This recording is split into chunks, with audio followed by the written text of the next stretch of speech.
Deputy commissioner ضلع بمبر سردار خالد محمود خان کا انتظامی افسران کے ہمراہ بمبر شہر اور گرد و نواح کا دورہ۔ ٹوٹی پلیوں، سیوریج سسٹم کی بحالی اور بمبر نالے کے کنارے بننے والی تعمیرات کا جائزہ لینے کے ساتھ ساتھ دیگر مختلف عوامی مسائل کا جائزہ بھی لیا۔ لاری اڈہ، کھم، بمبر، میرپور روڈ، DHQ ہسپتال اور دیگر مقامات پر نکاسی آب کے مسائل موقع پر جا کر معلوم کیے۔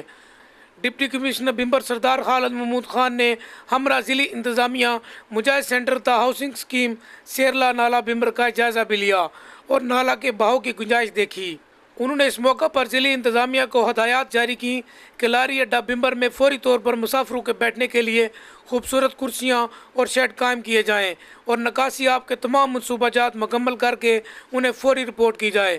بمبر میں نکاسی آب کے مسائل حل ہونے سے مقامی آبادی کی مشکلات میں بہت حد تک کمی واقع ہوگی۔